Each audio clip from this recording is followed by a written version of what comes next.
لا حول ولا قوة إلا بالله العلي العظيم حسبنا الله ونعم الوكيل نعم المولى ونعم النصير بسم الله الرحمن الرحيم الحمد لله الواحد الأحد الفرد الصمد الذي لم يلد ولم يولد ولم يكن له كفوا أحد ثم الصلاة والسلام والتحية والإكرام على الرسول الأمي المكي المدني الهاشمي القرشي المطلبي مولانا ومولا الكونين جد الحسن والحسين أبي القاسم المصطفى محمد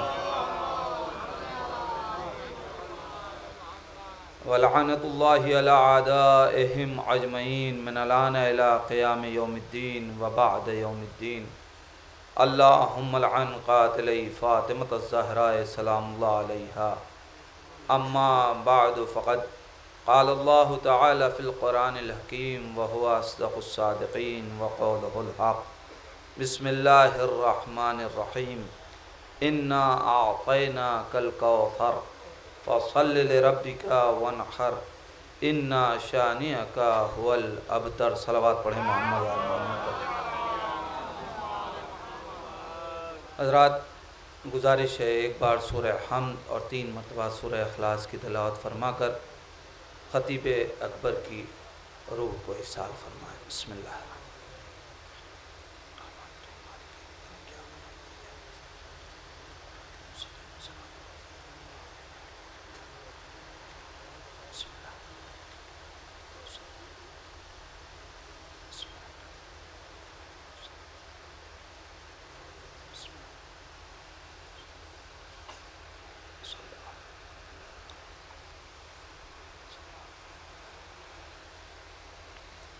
مرحوم کی ترویع روح اور اپنے اپنے مرحومین کے ایصال ثواب کے لیے مل جل کے صلوات پڑھیں محمد علیہ محمد.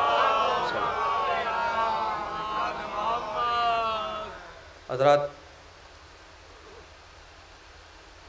یہ میرے لیے ایک امتحان کی بھی منزل ہے اور شرف کا بھی مقام ہے.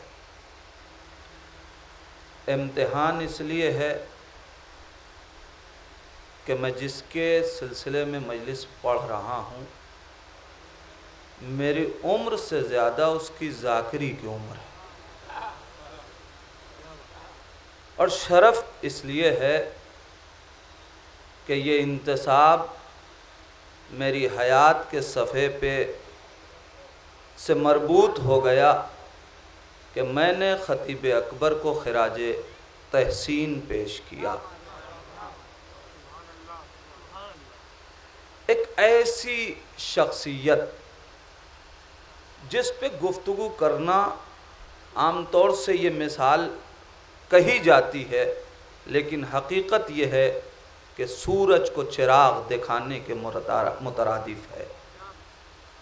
اس لیے کہ اس کے بارے میں ہم کیا بول سکتے ہیں اور کیا کہہ سکتے ہیں کہ جس کا لقب ہی خطیب اکبر ہو. جو خود خطیب اکبر ہو.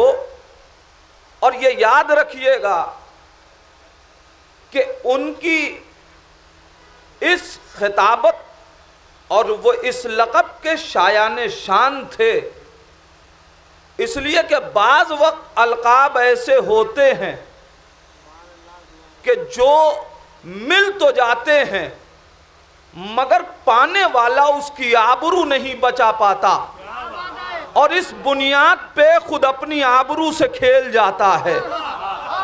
لیکن عزیزان ایمان سرکار خطیب اکبر کا یہ کمال تھا کہ جن لوگوں کے ذریعے سے بھی دیکھیے ہم نے کہا ہے ہم نے یہ لقب دیا نہیں ہے. یہ تو ہماری نسلوں سے پہلے ہماری بچپنے میں ہماری جوانی میں سب ان کو یہی کہتے رہے ہیں ہم نے سنا ہے. لیکن عزیزان ایمان یہ اس لقب کے شایان شان حیات تھی اور ان کو یہ بزرگی کس شے نے عطا کی. عزیزان ایمان کبھی کبھی انسان بڑے لقب پا کے چھوٹوں کو بھول جایا کرتا ہے. خطیب اکبر کی بزرگی یہی تھی انہوں نے چھوٹے چھوٹے ذاکروں کو بھی پیار دیا. یہ ان کا کمال تھا. اور اب عزیزان ایمان، میں کہہ چکا کہ میرے پاس نہ الفاظ ہیں نہ فکر ہے کہ میں ان کے شایان شان گفتگو کر سکوں. لیکن حقیقت یہ ہے کہ انسان اور اس کا کمال اس وقت پہچانا جاتا ہے جب دشمن بھی اس کی تعریف کرنے لگے. اپنے تعریف کریں تو یہ کمال نہیں ہے، جب غیر تعریف کرنے لگے تو یہ کمال بن جاتا ہے. حیات میں اور صرف میں جو گفتگو کر رہا ہوں، آپ جانتے ہیں جس نے زندگی بھر اہل بیت کے دفاع میں زبان کھولی، کیا دشمنان اہل بیت کو وہ واقعی پسند آتا ہوگا؟ لیکن عزیزان ایمان، کمال یہ ہے کہ جو یہ چاہتے تھے کہ وہ چپ ہو جائے، اس نے بھی جب اس کو بولتا ہوا سنا تو یہ چاہا کہ بولتا رہے. میں کیا کہہ رہا ہوں عزیزان ایمان؟ یعنی یہ کمال تھا کہ جب خطیب اکبر بولتے تھے تو جو دشمن تھا وہ بھی چاہتا تھا کہ یہ تقریر کا سلسلہ رکنے نہ پائے. تو اب ذرا سوچے کائنات، جب دشمن یہ نہ چاہے کہ وہ خاموش ہو جائے تو اپنے کیسے اس صدمے کو برداشت کرے کہ وہ خاموش ہو گیا. بس عزیزو، خدا ہمیں اتنی توفیق عطا کر سکے کہ ہم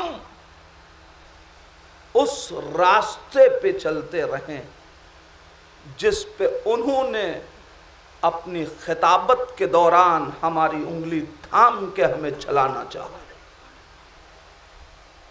چونکہ یہ مہینہ اور آنے والا مہینہ، یہ سب سلسلہ بی بی زہرا سے مربوط ہے، تو ایک طاہر کے ایصال ثواب کے لیے ایک طاہرہ کا ذکر کرنا چاہتا ہوں.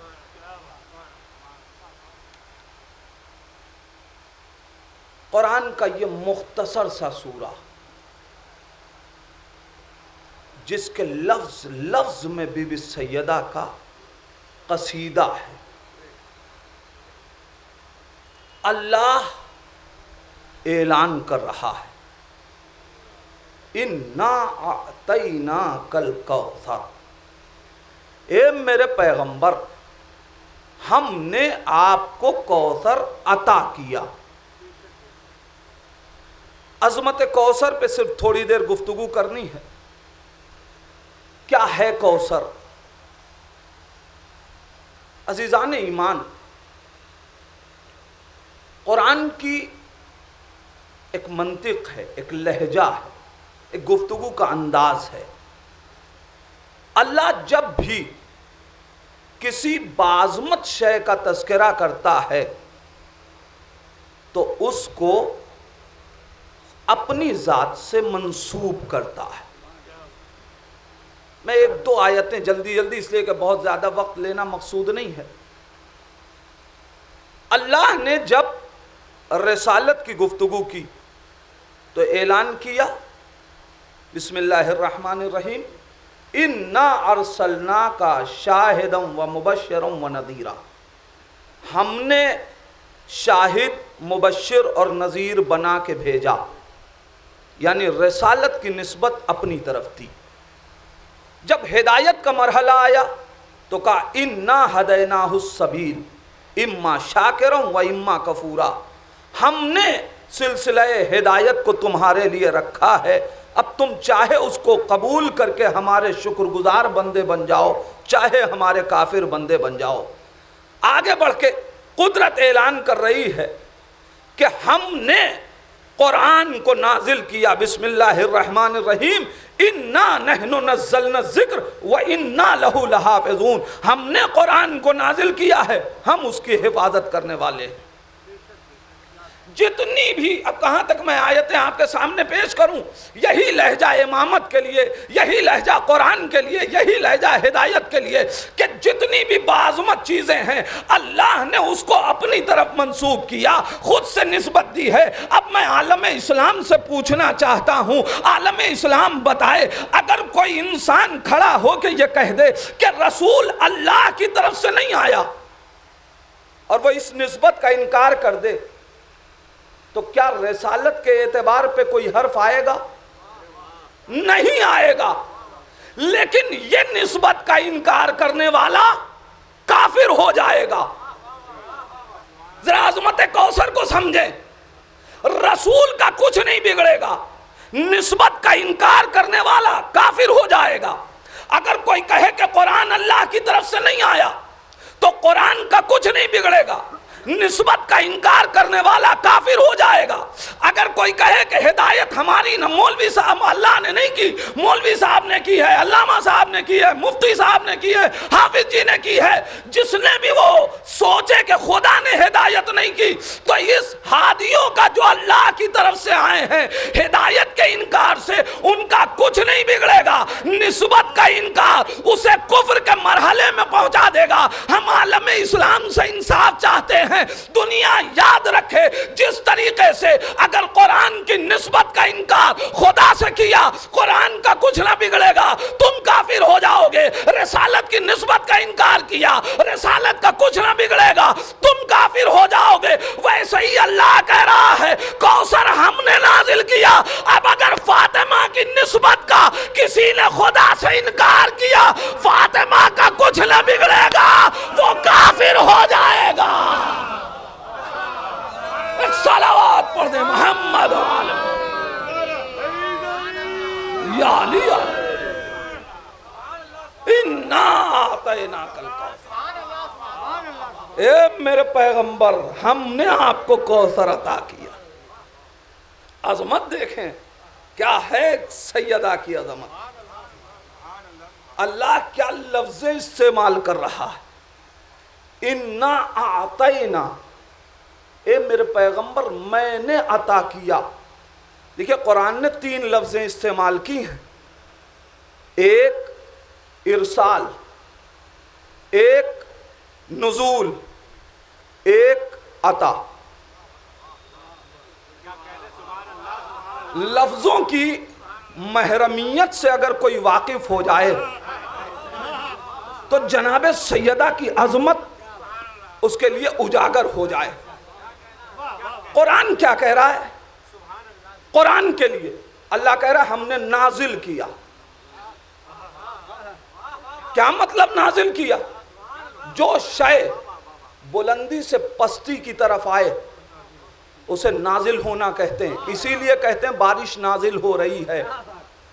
اچھا اے پروردگار، اے پروردگار، یہ جو قرآن تو نازل کر رہا ہے کیا تو نے ڈائریکٹ اپنے نبی کو دے دیا؟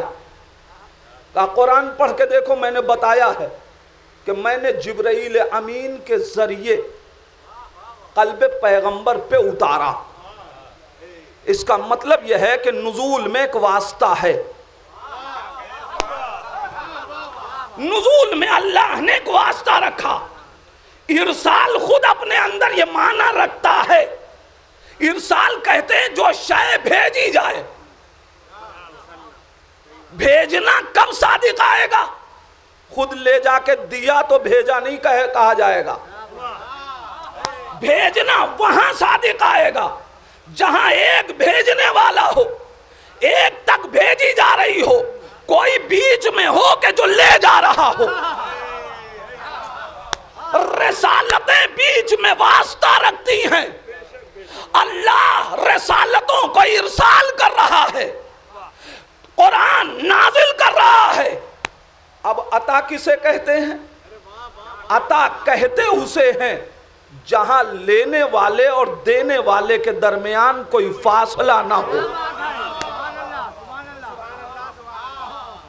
اگر ہم نے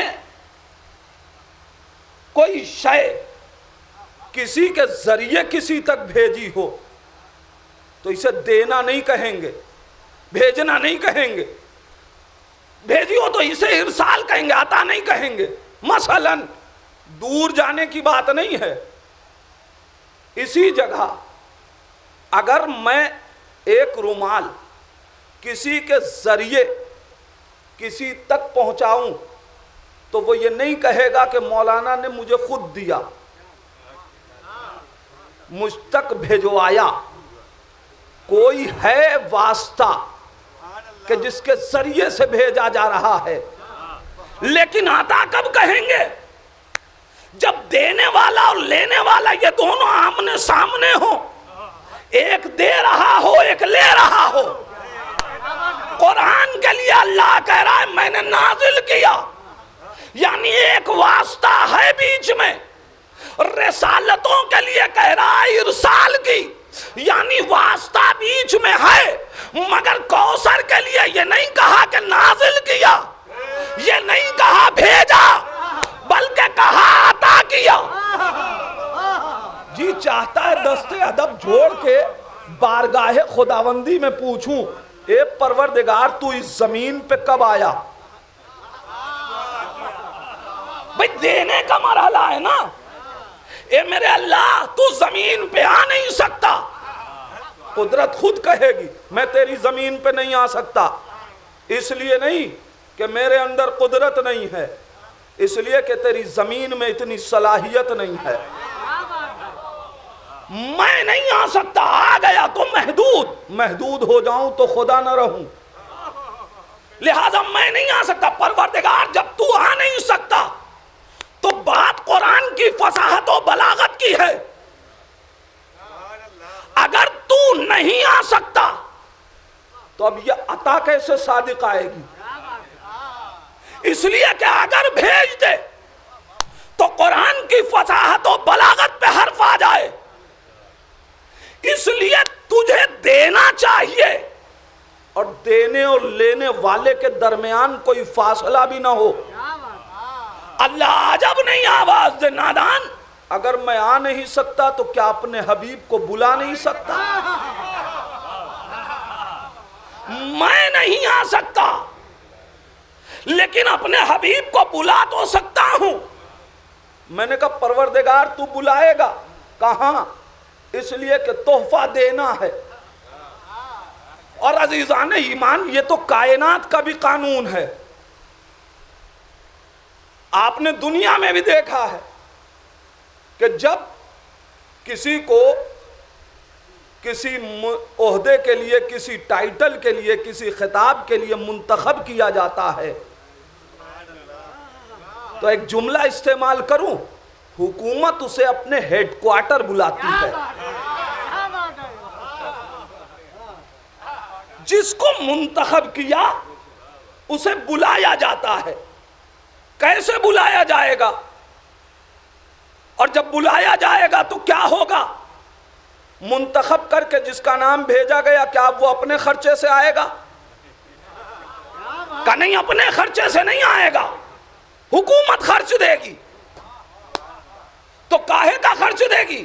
کیا لکھنؤ سے جانا ہے دلی تو بس سے چلا جائے، پیسنجر سے چلا جائے، عام گاڑیوں سے؟ کہ نہیں، اپنے زمانے کی سب سے بہتر سواری سے بلایا جائے گا۔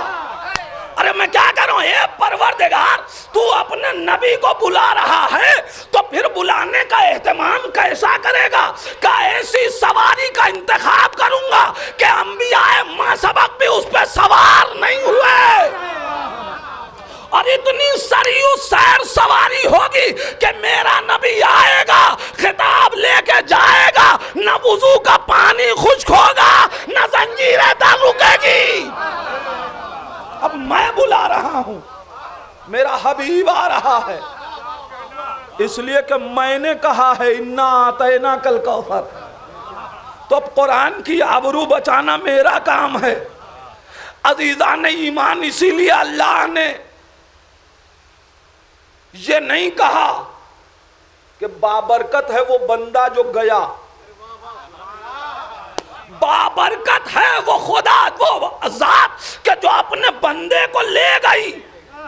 اس کا مطلب یہ ہے کہ معراج رسول پہ جو شک کر رہا ہے وہ قدرت خدا پہ شک کر رہا ہے۔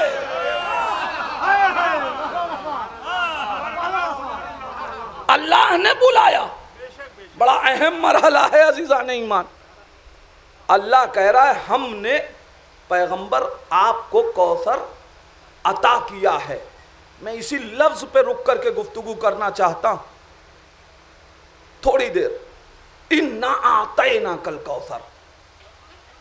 عزیزان ایمان, اللہ نے کہا یہ عطیہ ہے.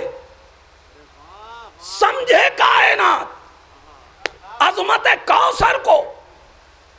جب ساری کائنات کی خلقت کی بات آئی تو اللہ نے آواز دی, اے میرے محبوب, اگر تمہیں خلق کرنا مقصود نہ ہوتا تو یہ کائنات خلق نہ کرتا. یعنی ساری کائنات میں انبیاء ما سبق کے رسول کا صدقہ ہے. میں جملہ دہرا رہا ہوں, ساری کائنات رسول کا صدقہ ہے اور فاطمہ اللہ کی طرف سے رسول کا تحفہ ہے. بھئی عظمت کوثر کو کائنات سمجھے. بھئی جتنا فرق صدقے میں اور تحفے میں ہوتا ہے اتنا ہی فرق زہرا میں اور کائنات میں ہے.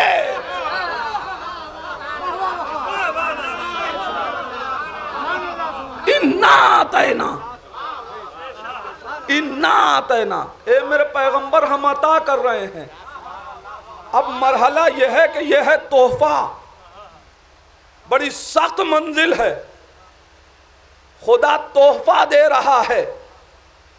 دیکھیے کوئی بھی تحفہ بذات خود نہ تو قیمتی ہوتا ہے, نہ چھوٹا ہوتا ہے, نہ بڑا ہوتا ہے. تحفہ دو اعتبار سے بڑا یا چھوٹا ہوتا ہے. پہلا مرحلہ یہ ہوتا ہے کہ کس نے دیا. جیسا دینے والا ویسا تحفہ. اگر کسی عظیم نے دیا تو تحفہ عظیم ہو جائے گا, چاہے خود جو بھی ہو. اور یہ بات ابھی بعد میں طے ہوگی کہ یہاں خود کیا ہے. لہذا ابھی پہلے مرحلے میں یوں سمجھے کائنات کہ زہرا کو ہر کلمہ پڑھنے والے اور ہر توحید پرست کی نگاہ میں فاطمہ یوں بعظمت ہونی چاہیے کہ یہ خدا کا دیا ہوا تحفہ ہے. تحفہ بذات خود جو بھی ہو, ابھی وہ بحث نہیں ہے, مگر خدا نے دیا تو اس اعتبار سے تو خود ہی بعظمت ہو گیا. ایک صاحب میرے پاس آئے, کہنے کا آپ اپنا قلم مجھے دے دیجئے.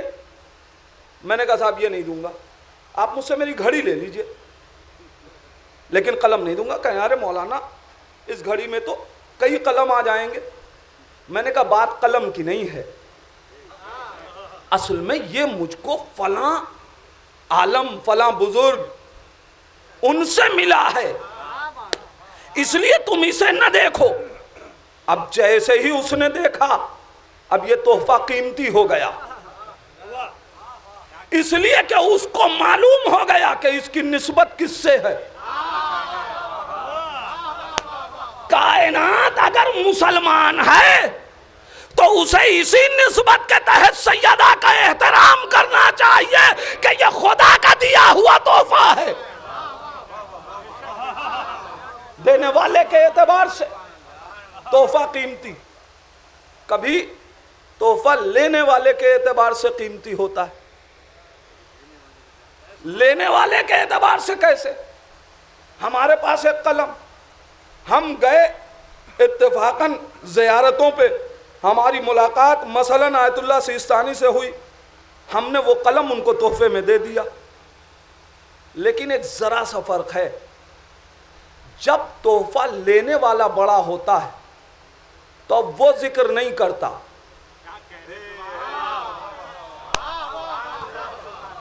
اب دینے والا بتاتا ہے کہ ہم نے فلاں کو یہ دیا. اب ظاہر ہے کہ رسول سے بڑا کائنات میں کوئی نہ تھا.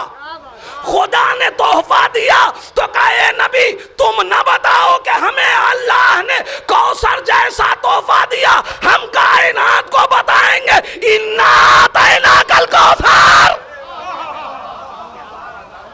اب میں ذکر کروں گا, اب میں بتاؤں گا. تو اب رسول کا کلمہ پڑھنے والوں, اب تو یوں ہی زہرا کا احترام کرو کہ یہ خدا نے دیا. تحفہ دو حیثیت سے بڑا ہوتا ہے, دینے والے کی نسبت سے, لینے والے کی نسبت سے. ارے کوثر دونوں اعتبار سے بڑا, دینے والا خدا, لینے والا حبیب خدا. عزیزان ایمان, اب ایک قانون تحفے کا کہ تحفہ بذات خود بھی اب دیکھا جائے کہ یہ قیمتی ہے یا نہیں, یا صرف نسبت کی بنیاد پہ بڑا ہوا. عزیزان ایمان, تو پڑھیے اسلام میں تحفے کا قانون.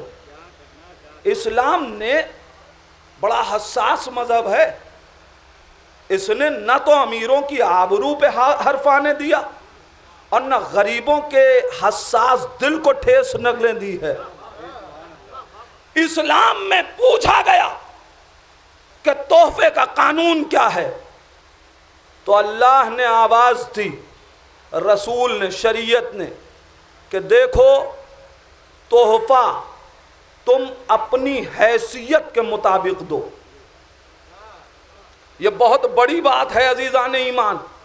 اگر خدا کہہ دیتا کہ تحفہ لینے والے کی حیثیت کو دیکھ کے دو, تو کوئی غریب کسی امیر کو تحفہ دیتا کیسے؟ اللہ نے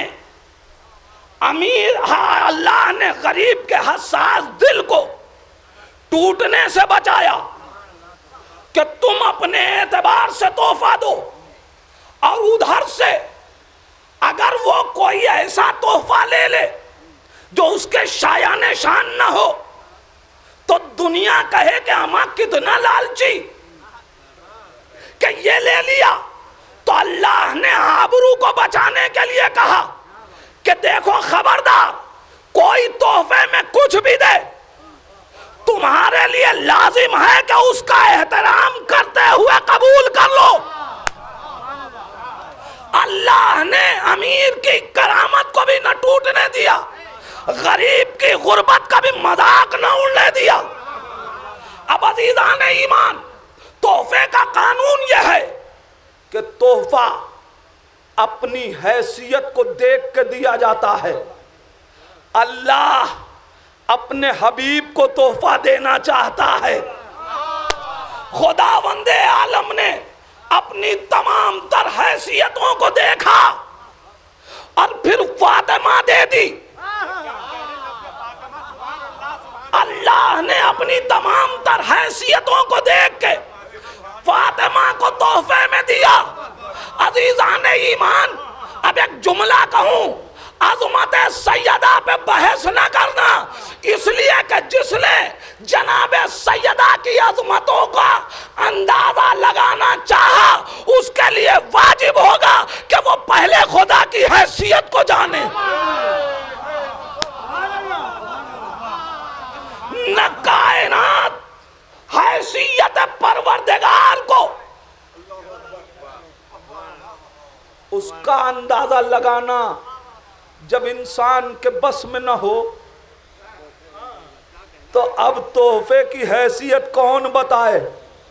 اس لیے کہ تحفے کی حیثیت کو سمجھنے سے پہلے خدا کی حیثیت پہ گفتگو کرنی پڑے گی. لہذا اب کوئی فاطمہ کی حیثیت پہ گفتگو نہ کرے. اسی لیے معصوم نے کہا بسم اللہ الرحمن الرحیم, انما فاطمہ ہی لیلۃ القدر, فاطمہ ہی شب قدر ہے. نہ تو تم شب قدر کو سمجھ سکتے نہ فاطمہ کو. ایک صلوات پڑھ دیں محمد انا اعطیناک الکوثر. اے میرے پیغمبر ہم نے آپ کو کوثر عطا کیا، پروردگار اب عطا کرنا ہے تو تو آ نہیں سکتا، کہ میں اپنے حبیب کو آسمان پہ بلاؤں گا۔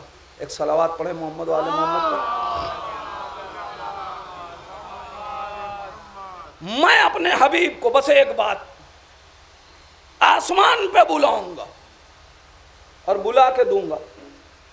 بلایا، جبرائیل ساتھ آئے۔ ایک مرحلہ آیا جہاں نبی نے جبرائیل سے کہا جبرائیل آؤ۔ جبرائیل کو ٹھہرا ہوا دیکھ کے نبی نے کہا جبرائیل آؤ۔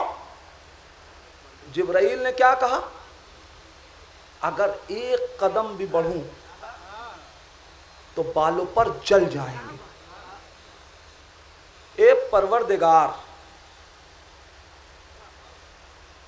جس طریقے سے تو نے اس مقام سے جہاں جبرائیل ٹھہرے منزل قوسین تک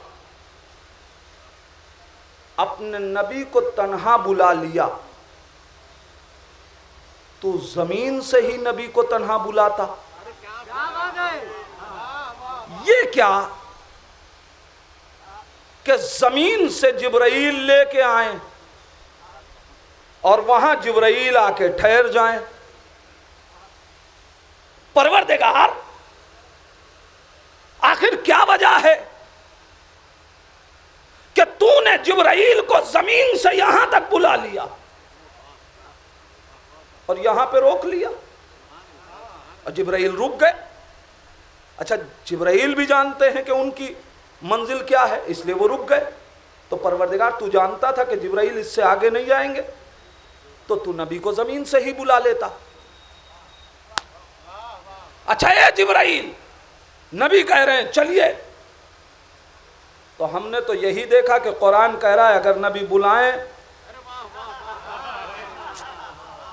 تو آ جاؤ، اب یہ نہ دیکھو کہ جان جا رہی ہے۔ اور اے جبرائیل، آپ کوئی نبی کے لشکر کے ایسے سپاہی نہیں ہیں کہ نبی بلاتا رہے اور نہ آئے۔ آپ ٹھہر گئے تھے، آپ ٹھہر گئے تھے، آپ خود نہیں آئے۔ بے ادبی یہ ہوتی کہ آپ بھی چلے آتے، لیکن آپ ٹھہر گئے۔ اب جب نبی نے بلایا تو آ جائیے۔ اب آپ کہہ رہے ہیں اگر بڑھا تو بالوں پر جل جائیں گے۔ اے جبرائیل، اب جملہ آپ کے حوالے کر رہا ہوں، اے جبرائیل، بالوں پر ہی نہ جلیں گے؟ بھئی اگر نواسا فطرس کو نئے بالوں پر دے سکتا ہے تو کیا نانا آپ کو نیا بالوں پر نہ دے دیتا؟ نبی بلا رہے ہیں، نبی، اور آپ جان کے جوخم میں اور جان کا خطرہ اور پروں کے جلنے کی بات کر رہے ہیں۔ بڑھ جائیے۔ اچھا نبی بھی کوئی تکلف تو نہیں کر رہے ہیں؟ کیا نبی کو نہیں معلوم کہ بالوں پر جل جائیں گے؟ نبی کو معلوم ہے کہ جبریل کی منزل کیا ہے۔ تو اب جب نبی نے کہہ دیا تو آ جائیے۔ عجب نہیں جبرائیل آواز دے نادان، مزاج عصمت سے تو آشنا ہے یا ہم؟ مزاج عصمت سے میں آشنا ہوں۔ مجھے معلوم ہے کہ نبی نے مجھ سے کیوں کہا۔ نبی اگر بغیر گفتگو کے میرے ٹھہرنے کے بعد چلے گئے ہوتے تو کسے پتا چلتا کہ مقام سید الملائکہ کیا ہے، مقام سید الانبیاء کیا ہے؟ نبی نے سوال اسی لیے کیا تاکہ میں جواب دے کے بتا دوں، اے دنیا والو، جب جبرائیل رسول جیسا نہیں ہو سکتا تو دو رکعتی مسلمان رسول جیسے۔ اے پروردگار، ایک تو علت یہ سمجھ میں آئی کہ جبرائیل مقام عصمت رسالت کو بیان کرنا چاہتے۔ اے پروردگار، اتنا ہی بتانا تھا تو بہت سی جگہیں تھی کہ جہاں سے عظمت رسالت کا اندازہ لگ جاتا، تو اکیلے بلا لیتا، یہ جبرائیل کو بلا کے اور یہاں پہ اتنی گفتگو کروا کے پھر نبی کو آگے بڑھایا۔ اللہ آواز دے گا ہاں، مرحلہ یہ ہے کہ میں نے اپنے حبیب کو بلایا ہے۔ اگر کوئی محبوب اپنے حبیب کو بلا کے گفتگو کیے بغیر لوٹا دے تو دنیا کہے گی عجیب حبیب تھا، بات تک نہ کی۔ محبوب کو بلا کے گفتگو تک نہ کی، لہذا مجھے نبوت کی آبرو بچانے کے لیے گفتگو کرنی ہے، گفتگو کرنی ہے۔ ٹھیک ہے پروردگار، تو کر لیتا گفتگو۔ ساری کائنات یہ جانتی ہے کہ تیرے اندر شان پائی جاتی ہے کہ تو متکلم ہے، جس شے میں چاہے اپنی آواز پیدا کر دے۔ تو نے درخت میں آواز پیدا کی، موسیٰ نے گفتگو کی، کلیم اللہ ہو گئے۔ گفتگو کر لیتا، اللہ آواز دے گا ہاں۔ مرحلہ یہی ہے کہ سب جانتے ہیں میں ظاہری زبان نہیں رکھتا، میں کسی شے میں اپنی آواز پیدا کر کے گفتگو کرتا ہوں۔ اگر میں نے جبرائیل کو بلا کے روکا نہ ہوتا اور یہ گفتگو نہ کروائی ہوتی، جب نبی زمین پہ جا کے یہ بیان کرتا کہ مجھ سے خدا سے باتیں ہوئیں، تو دنیا اٹکلیں لگا کے کہتی ہاں اللہ نے اسی کے لہجے میں بات کی ہوگی جو آیتیں لے کے آتا تھا، جو رسالتیں لے کے آتا تھا، جو پیغام لے کے آتا تھا، جو شریعتیں لے کے آتا تھا۔ میں نے کہا جبرائیل زمین تک جاؤ، لے آ کے یہاں پہ رک کے یہ گفتگو کر دو تاکہ یہ کلیئر ہو جائے کہ تم نہ تھے۔ اب دنیا تلاش کرے کہ کون تھا، کس سے، کس کی گفتگو، کس کے انداز میں اللہ سے گفتگو ہوئی۔ اب دنیا سوال کرے۔ دنیا والے بھی خوب ہیں، نبی کہہ رہے ہیں کہ مجھ سے خدا سے بات ہوئی، مگر یہ حاشیہ نشین سوال بھی نہیں کرتے، یا نبی اللہ، نبی نے کیسے بات کی؟ اس لیے کہ ان کو تو اپنی اوقات معلوم ہے، یہ جانتے ہیں کہ اللہ بآسمان پہ کسی اور کے لہجے میں بات کر بھی نہیں سکتا، لہذا کسی نے یہ سوال نہ کیا، مگر جو علی کا اپنا تھا اس نے فوراً نبی سے پوچھ لیا، یا رسول اللہ، اللہ نے کس لہجے میں بات کی؟ اب سارے مورخین نے ایک جملہ لکھا کہ اللہ نے علی کے لہجے میں جملہ پھر دہرا رہا ہوں، اللہ نے علی کے لہجے میں بات کی۔ تاریخ جس نے لکھی اس نے یہی لکھا کہ اللہ نے علی کے لہجے میں بات کی، مگر حدیث رسول نے کچھ اور کہا۔ حدیث رسول آواز دیتی ہے کلمنی اللہ بلغت علی، اللہ نے مجھ سے علی کی زبان میں بات کی۔ بھائی جب حدیث کہہ رہی ہے کہ علی کی زبان میں بات کی تو یہ سب کا اصرار کیوں ہے کہ لہجے میں بات کی؟ لغت کے معنی زبان کے ہیں، لہجے کے نہیں ہیں۔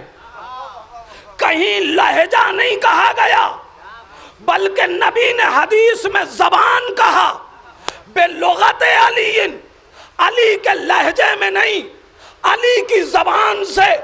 تو پھر یہ اصرار لہجے کا کیوں ہے؟ اب میں نے سوچنا شروع کیا پھر لہجے میں اور زبان میں فرق کیا ہے، تو لہجے اور زبان میں فرق یہ ہے کہ لہجے کے لیے وجود شرط نہیں ہے. ارے میں کیا کہہ رہا ہوں عزیزان ایمان؟ لہجے کے لیے وجود شرط نہیں ہے، مگر زبان وہاں نہیں ہو سکتی جہاں وجود نہ ہو.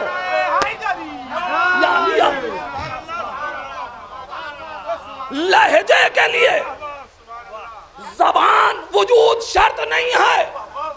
اب جو لوگ لکھ رہے ہیں کہ اللہ نے علی کے لہجے میں بات کی، مرحلہ یہ ہے کہ جن کو رسول کا وجود برداشت نہ ہو.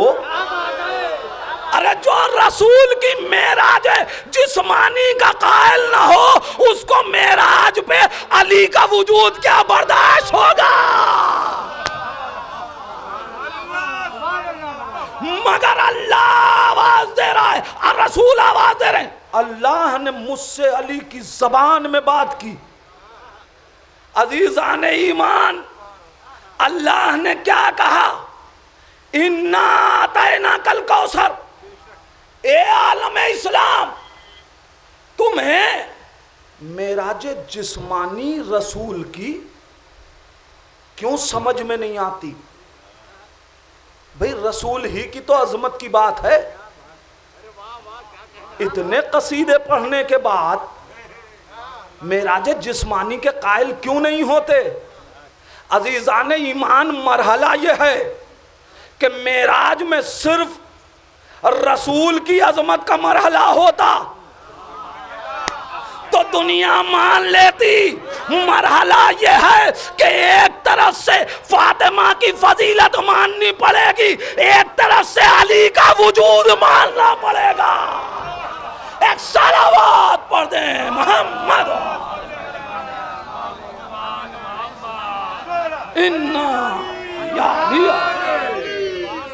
اِنَّا أَعْطَيْنَاكَ الْكَوْثَرَ.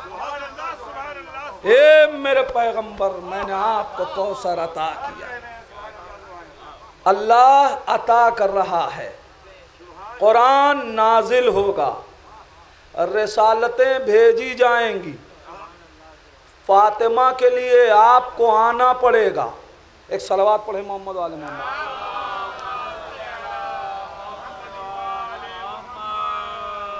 قرآن نازل ہوگا. نبی آپ کو زحمت کی ضرورت نہیں ہے، آپ جہاں ہیں وہیں رہیے. آیتیں آپ تک آئیں گی، آپ کو اٹھنے کی ضرورت نہیں ہے. اے نبی، رسالتیں آپ تک آئیں گی، آپ کو زحمت کی ضرورت نہیں ہے. مگر کوثر ایسے نہیں ملے گا، آپ کو اٹھ کے آنا پڑے گا. اب سمجھ میں آیا کہ روایتوں نے لکھا جب بھی فاطمہ آتی تھی نبی سراپا کھڑے ہو جاتے تھے. اصل مرحلہ یہ ہے کہ پہلے ہی دن خدا نے عظمت فاطمہ کے تحت تعظیم کروا کے بتا دیا، اے نبی جب فاطمہ آئے کھڑا ہونا آپ کا فریضہ ہے. ایک صلوات پڑھ دیں محمد. بس عزیزان ایمان، اب دامن وقت میں گنجائش نہیں ہے. نبی عطا کر رہے ہیں. یہ تحفہ ہے، صدقہ نہیں ہے. فاطمہ اللہ کا دیا ہوا تحفہ، کسی حبیب کا دیا ہوا تحفہ کسی دوسرے کو انسان دیتا نہیں ہے. شریعت نے بھی منع کیا ہے کہ تحفہ کسی کو دیا نہیں جاتا. فاطمہ تحفہ ہیں، مگر کون دے گا؟ بھئی جب نبی دنیا کے عام تحفوں کے لیے قانون بنا رہے ہوں کہ نہیں دیا جاتا، اب سمجھ میں آیا بہت سے لوگ رشتے لے کے آئے، یا نبی اللہ فاطمہ مجھے دے دیجئے، فاطمہ مجھے دے دیجئے، فاطمہ مجھے دے دیجئے۔ علی نے، رسول نے آواز دی، نہیں تم نہیں سمجھ سکتے عظمت فاطمہ کو، ارے یہ صدقہ نہیں ہے، یہ تحفہ ہے، یہ صدقہ نہیں ہے، ہم تمہیں صدقہ دیتے ہیں، تحفہ نہیں دیتے، اس لیے کہ تحفہ غیر کو نہیں دیا جاتا۔ تو پھر یا رسول اللہ علی کو کیوں دے دیا؟ علی کو کیوں دے دیا؟ عجب نہیں رسول آواز دے، بھئی اسی لیے تو اللہ نے پہلے دن سے اہتمام کیا، مجھے علی کو نفس رسول بنا دیا، یعنی اب رسول میں اور علی میں فرق نہیں ہے۔ ایک صلوات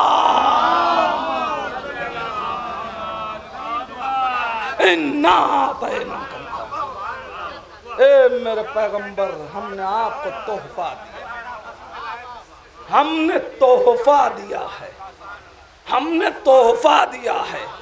عزیزان ایمان، اب آپ کو کسی عزیز نے، کسی بزرگ شخصیت نے کوئی تحفہ دیا ہو تو آپ کیا کرتے ہیں؟ اس کا خیال رکھتے ہیں، آپ نہیں چاہتے کہ اس پہ کوئی ایک خراش بھی آئے، اہتمام کرتے ہیں۔ اب اگر کوئی آئے اور آ کے آپ کے گھر میں اس تحفے کو اٹھا کے جان بوجھ کے توڑ دے، اب آپ زندگی بھر اس سے راضی نہیں ہو سکتے، اس لیے کہ اس نے ایسے ہی نہیں توڑ دیا، جان بوجھ کے توڑا ہے۔ اب سمجھو قاتلان سیدہ کی پستی کو، ارے جو اللہ کا دیا ہوا تحفہ تھا، ارے جب اسے در و دیوار کے درمیان توڑا گیا، فاطمہ نے اسی لیے آواز دی تھی، یا بتے ہاکذا یفعلو بابنتی، یا رسول اللہ آئیے دیکھیے آپ کی بیٹی کے ساتھ کیا ظلم کیا جا رہا ہے۔ عزادارو، سیدہ بڑی قیمتی امانت کا نام ہے، اور قیمت جو جانتا ہے جتنی جس چیز کی اس کو اتنا ہی صدمہ ہوتا ہے۔ عزادارو، علی کے جسم پہ جنگوں میں ہزاروں زخم لگے مگر علی کبھی چیخ کے نہ روئے۔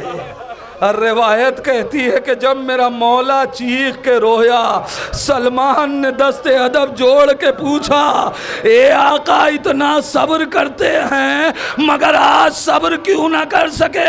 اے سلمان، ارے سیدہ کی پسلیاں ٹوٹی ہوئی تھی۔ جزاکم ربکم، خدا آپ کو کسی غم میں نہ رلائے۔ پروردگار، یہ آنکھیں جو غم سیدہ میں نمناک ہیں، پروردگار انہیں اس وقت تک بند نہ کرنا جب تک یہ بقیع کی زیارت نہ کر لیں۔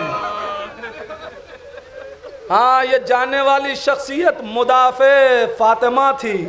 ہر سال جنت البقیع کے لیے احتجاج کیا جاتا ہے۔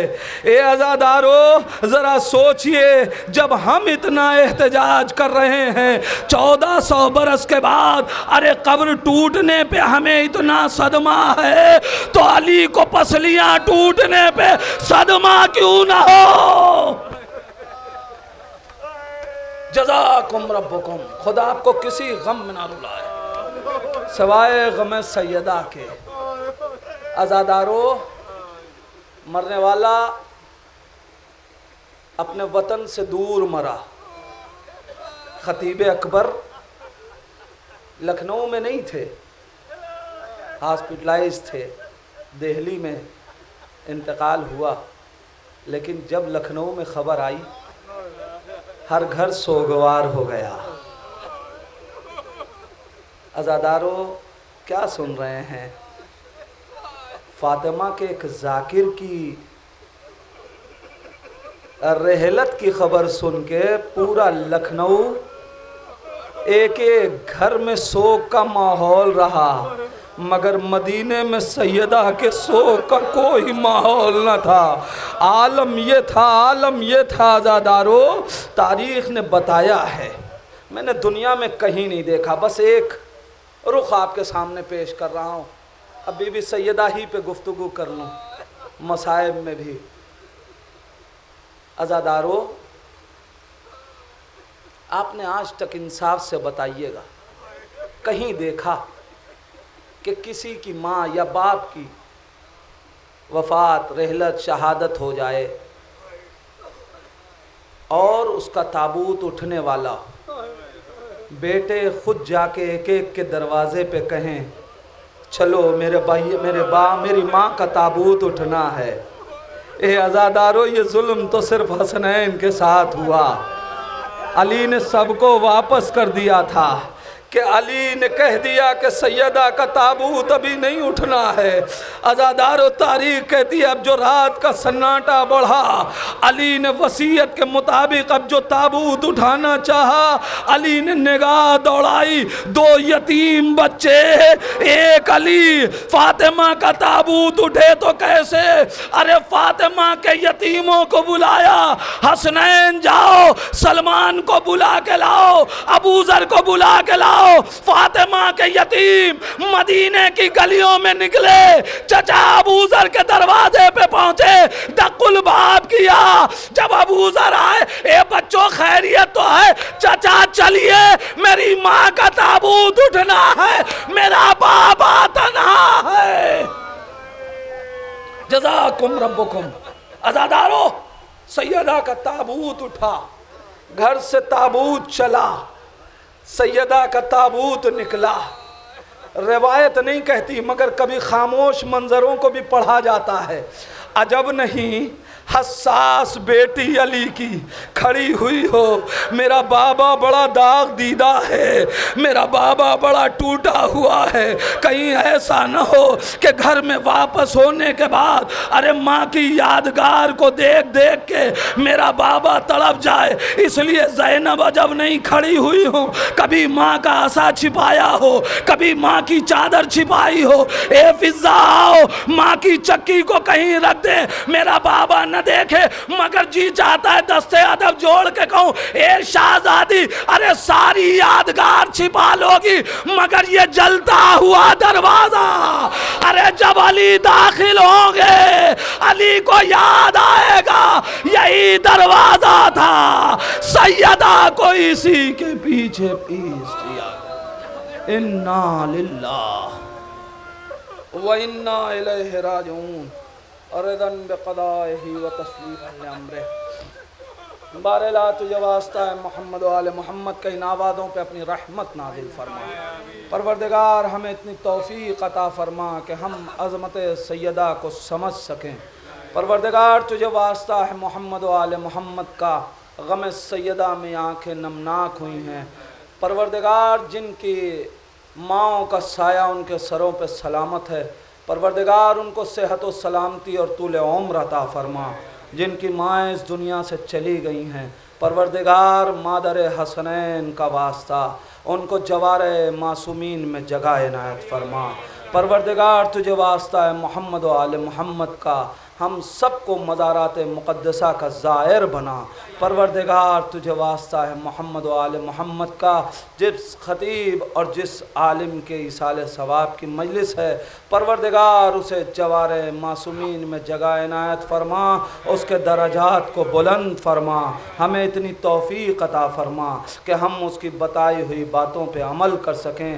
پروردگار دعاؤں میں دعا ہے، وارث زہرا امام زمانہ کے ظہور میں تعجیل فرما، اند ظہور اتنی توفیق دے کہ ہم اپنے امام کو پہچان سکیں، اسی امام کا واسطہ ہم کو ان کے آوان و انصار میں شمار فرما۔ ربنا تقبل منا انکا انت السمیع الدعا۔ آپ حضرات سے پھر گزارش ہے، ایک بار سورہ حمد 3 مرتبہ سورہ اخلاص کی تلاوت فرما کر ان سوروں کا ثواب خطیب اکبر کو ایصال فرما۔